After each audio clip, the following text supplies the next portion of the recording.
In 1431, a 19-year-old girl was dragged out of a prison cell in Rouen, France. Her head had been shaved. Her body was covered in sores, where iron chains had cut through skin, through muscle, almost to the bone. She could not walk on her own.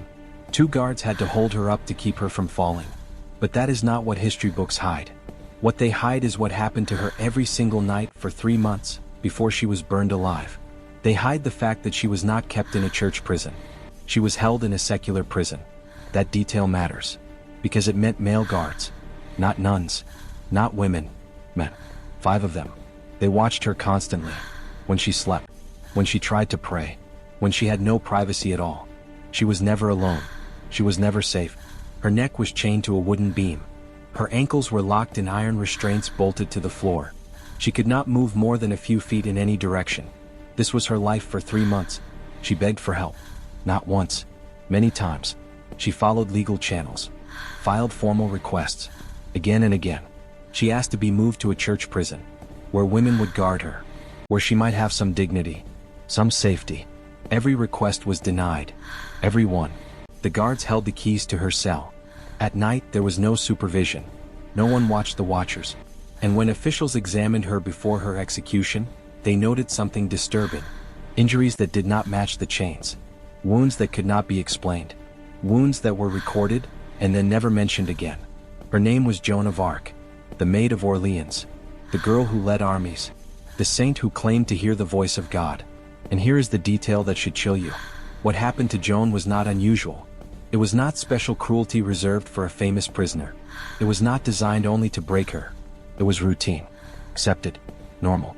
Because in medieval Europe, prisons were not places to wait for justice. They were places built to destroy bodies, minds, spirits, and women were treated differently. If you want to understand what really happened behind those prison doors, not the clean version, not the comfortable version, stay with me. Lower the lights. Let the world go quiet. Because before we continue, there is something you need to understand. Medieval punishment was not chaos. It was not random cruelty. It was a system. And it was designed to break women. What happened to Joan of Arc was not a mistake. It was not the result of a few cruel men acting on impulse. It was a system. A system built slowly, designed carefully, accepted by courts, laws, and religious authorities. In medieval Europe, prisons were not neutral places. They were not meant to hold people safely until a trial. They were tools. Tools created to break people before judgment ever arrived. The trial was only the ending. The prison was the real punishment. And for women, the purpose was very specific. Not just to punish them, not just to hurt them, but to teach a lesson. A lesson meant for every other woman watching. Medieval society believed something deeply dangerous. It believed a woman's body did not fully belong to her. It believed a woman's voice was a threat. It believed female desire was sinful and needed control. Because of this, when a woman entered a prison, she stopped being a person. She became a warning, an example, a message. It did not matter if she was guilty. It did not matter how serious the accusation was. Sometimes, it did not even matter if a crime existed. All it took was an accusation, a rumor, a complaint from the wrong man, and the system moved forward. Prisons were designed to humiliate, to isolate, to watch constantly, especially women. Being watched at all times was not an accident. It was part of the punishment. No privacy, no silence, no control over one's own body. Sleeping while observed, praying while observed, existing while observed. This slow, daily pressure broke something inside long before any violence began, before chains were tightened, before instruments appeared. Many women were already destroyed. And here is the most important part. None of this was hidden.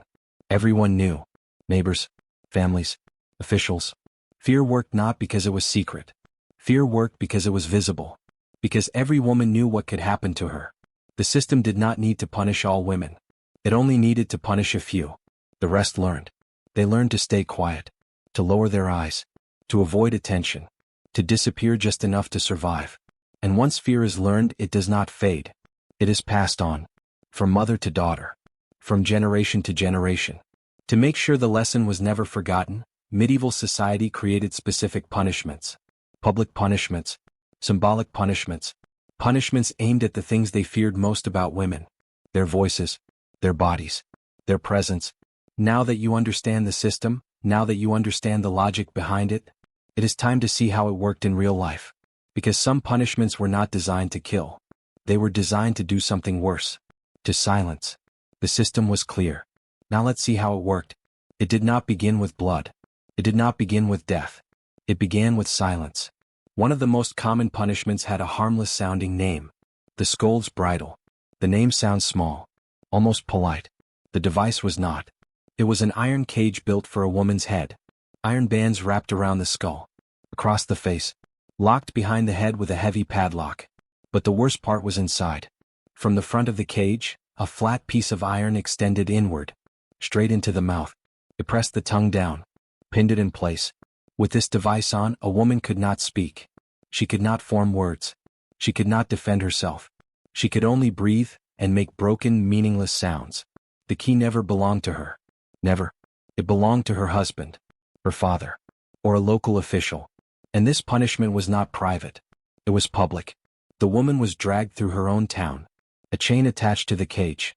Led like an animal. Hour after hour. People stared. People laughed. Children threw dirt and rotten food. Men shouted insults. Other women watched in silence. They understood the lesson. Do not speak. Do not argue. Do not contradict. Records show this punishment was used again and again. For complaining. For arguing with a husband. For speaking loudly in the market.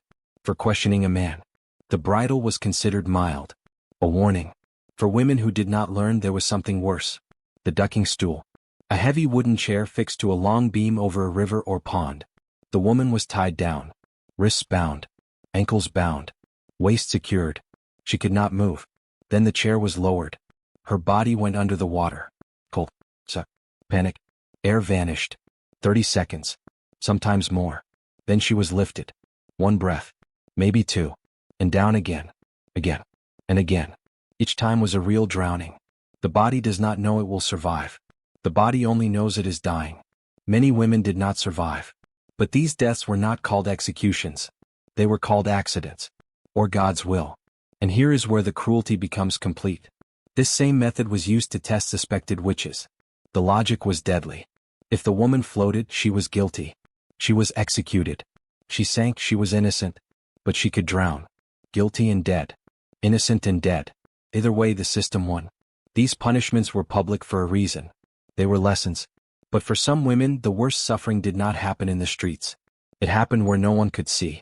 And that is where the system showed its true face. So far, you have seen the punishments everyone could see. The ones meant to teach fear in public. But for many women, the worst suffering did not happen in the streets. It happened far away from crowds. Behind locked doors. In places where no one was meant to look. Once a woman disappeared into these spaces, the goal was no longer humiliation. The goal was to break her completely. Some women were placed in isolation. Alone. Days passed. Then weeks. Sometimes months. No voices. No daylight. No sense of time. At first they tried to count the days. Then they lost track. Then they lost themselves. Silence became unbearable. Thoughts repeated. Fear grew louder than any scream. Some women began to speak to themselves. Some prayed non-stop. Some stopped speaking at all. And when they were finally released, they were not the same. But even for women who were never locked away like this, the damage was already done. Because the system did not need to punish everyone. It only needed everyone to know. Every woman dragged through the streets. Every body forced into the water. Every scream that echoed behind stone walls. All of it was remembered. Girls learned early. They learned what happened to women who spoke too much. They learned what happened to women who argued. They learned what happened to women who angered the wrong man. No one had to explain it. The fear was taught in gestures. In lowered voices. In warnings whispered by mothers and grandmothers. Do not draw attention. Do not answer back. Do not provoke. This was how the system survived. Not only through punishment but through education by terror. And it worked. For centuries. Women learned to make themselves smaller. Quieter. Careful with every word. Fear settled into the body. Into posture. Into silence. But here is the truth the system never expected. It did not destroy everything. Because even inside this system, some women survived. They survived the fear. They survived the silence. They survived the humiliation. And they kept living. They had daughters. And those daughters had daughters. Fear was passed down, yes. But so was something else. Endurance. And that brings us to the final truth. The part history almost never tells. After centuries of cages, rivers, silence, and fear, the goal was simple. Break women. Make them quiet. Make them obey. Make them disappear. And for a long time it looked like the system worked. Women learned to lower their voices, to avoid attention, to think twice before speaking. Fear settled deep, not just in the mind, in the body, in the way women stood, in the way they moved, in the way they stayed silent when they wanted to speak. But here is the truth the men who built this system never understood. Women survived. Not all of them. Not always. But enough. Enough women survived to keep living. Enough survived to have daughters. Enough daughters survived to have daughters of their own. Every woman listening to this story is descended from a survivor. Think about that. Somewhere in your family line there was a woman who was afraid, and still lived. A woman who stayed silent when silence meant survival, or spoke when speaking was dangerous, or simply endured one more day. Your existence is proof that she won. The iron cages are rusting in museums now. You are still speaking. The rivers are quiet. You are still breathing. The prisons changed. The laws changed. The system collapsed. They tried to erase women for generations. They failed. Not because they lacked cruelty. They had plenty. They failed because they could not break everything. Because there was always one more woman. And then another. And then another. That is the inheritance. Not only fear. Not only caution. But survival. Persistence. The refusal to disappear. If this story made you uncomfortable, if it stayed with you, if it made you think, leave a comment. Tell me where you are watching from. Tell me what time it is where you are. Tell me what this story stirred inside you. And if you want more histories that were buried, more truths that were silenced, subscribe. Because remembering is not passive. Remembering is resistance. Good night. Rest if you can. And remember this. Every word you speak today is something they tried to take away. Every breath you take is something they tried to stop. You are still here. And that was never part of their plan.